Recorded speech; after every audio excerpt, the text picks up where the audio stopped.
Hello everyone, I am मोहित भाटिया। और comment के पर वर्डिक्ट आने के बाद से कर्नाटक हाईकोर्ट द्वारा कि भाई 19 अगस्त को एग्जाम्स होगा, तब से नीट और जेई के पोस्टपोनमेंट को लेकर काफी सारे पॉइंट्स क्लियर हो गए भाई। ठीक है ना। उस पर बात करने के पहले भाई सीबीएसई ने कल ही नोटिस जारी कर दी है कि भाई सितंबर में कंपार्टमेंट एग्जाम्स होंगे। सारे नोटिस आ चुके हैं भाई। 20 अगस्त तक में फॉर्म फिलअप करनी है। cbse.nic.in पे जाके चेक कर लो। देखो भाई, कंपार्टमेंट एग्जाम्स को लेकर और नीट और जेई को लेकर और कॉमेट के को लेकर सबको मिक्स करना गलत होगा। देखो, कॉमेट के एग्जाम्स जो है वो स्टेट लेवल एग्जाम्स है। कंपार्टमेंट एग्जाम जो है उसमें नंबर ऑफ स्टूडेंट्स काफी कम अपीयर्ड है फिर भी। ठीक है, नीट और जेई में लगभग 25 लाख बच्चे बैठते हैं। एक एक तो बात ना कल के हियरिंग से क्लियर हुई है भाई। सारे सोर्सेज मैं शेयर कर दूंगा, लिंक पे एक बार चेक कर सकते हो। ठीक है भाई, उन्होंने कहा है भाई, पहला बात की जो कॉमेट की एग्जाम्स थी उसकी जो पिटीशन फाइलिंग थी एक लॉयर ने की थी। ठीक है, मतलब ये पॉइंट क्लियर होना चाहिए कि नीट और जेई में बच्चों ने की है, स्टूडेंट्स ने की है, तो वो ज्यादा कंसिडरेबल है। ठीक है, एक तरफ। दूसरी तरफ उन्होंने कहा भाई वहां पे शायद उनके पास 19 मेल्स आई हैं, ये बताते हुए कि भाई उनकी हॉल टिकट और पूरी वैलिडिटी के साथ कि कॉमेट के एग्जाम्स अपने डेट पर ही हो तो अच्छा है, बिकॉज प्रिपरेशन कर चुके हैं बच्चे और वो चाहते हैं कि एग्जाम्स और डिले ना हो, बिकॉज वो प्रेशर हैंडलिंग उन लोग के लिए थोड़ा सा डिफिकल्ट हो रहा है।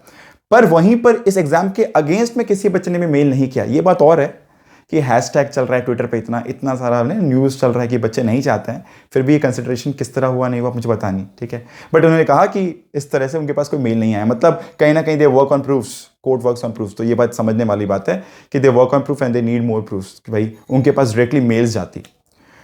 तो यहां से एक और बात क्लियर होती है कि भाई अगर हम लोग नीट और जेई पोस्टपोनमेंट चाहते हैं तो कहीं ना कहीं हमें भी मेल या फिर कुछ इस तरह का लीगल वे में अपने इन्फॉर्मेशन को आगे पहुंचाना होगा। साथ ही साथ ट्विटर में हैशटैग चलाओ ताकि मीडिया हाउस तक बातें जाए। ठीक है, बट एक तरफ यह भी बताना होगा कि भाई क्या क्या रीजंस हैं, क्या क्या पॉइंट्स हैं मेल के द्वारा। ठीक है, एक और बात क्लियर हुआ भाई कि भाई उन लोग में ना एक क्लैरिटी था कि केसीईटी का एग्जाम हो चुका है तो कॉमेट की भी एग्जाम्स ली जा सकती है। कोर्ट ने स्ट्रेट अवे कहा। यह बात और है कि केसीईटी के एग्जाम्स के जो स्टैंडर्ड थे वहां पे कोई थर्मल स्क्रीनिंग ठीक से नहीं हुई थी, कोई तरीका सोशल डिस्टेंसिंग ठीक से मेंटेन नहीं हुआ था, और वहां पे एग्जाम्स के बाद कितने बच्चे और पॉजिटिवली अफेक्ट हो गए थे इस पर भी किसी ने बात नहीं की। कितने सारे फैमिली अफेक्ट हो चुके हैं इस पर भी कोई बात नहीं हुई है। पर इट वाज मतलब एक तरह से रिलेक्टेंसी थी कि भाई किसी ने बात ही नहीं किया इस बारे में कि बच्चों के संग क्या हुआ होगा, आफ्टर इफेक्ट्स क्या हुए होंगे। भाई नीट में ना नंबर ऑफ स्टूडेंट जो है ना काफ़ी हाई है, it's a national level exam.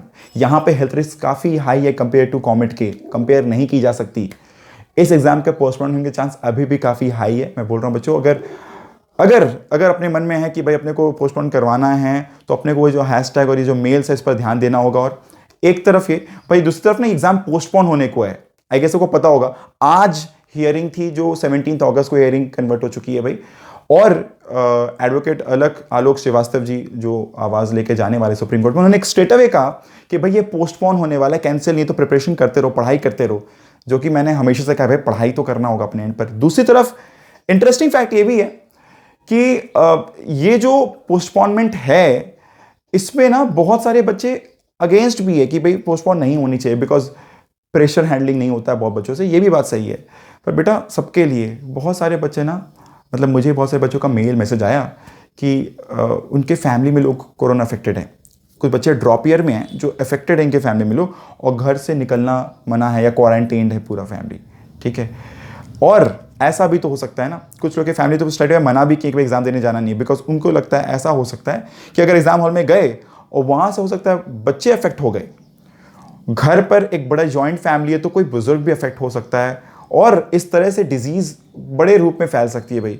कहीं ना कहीं वहाँ काफ़ी सारे बच्चे इन्वॉल्व है, बच्चों के संग पेरेंट्स इन्वॉल्व है, टीचर्स इन्वॉल्व है।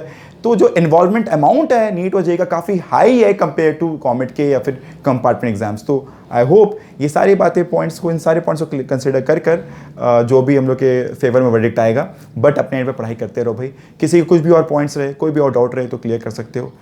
इन सारे बातों में सबसे इंपॉर्टेंट बात यह है कि हम लोग को अपने एंड पर अपने एफर्ट्स को नहीं रोकना है। ठीक है, मुझे पता है इट्स वेरी डिफिकल्ट कि भाई जब मार्क क्लियर ना हो कि कब तक मैं सिलेबस कवर करना और इस तरह से चीज़ें बदल रही हो, but this is how we have to live up with. ठीक है, so keep watching, keep growing, keep studying. Thank you.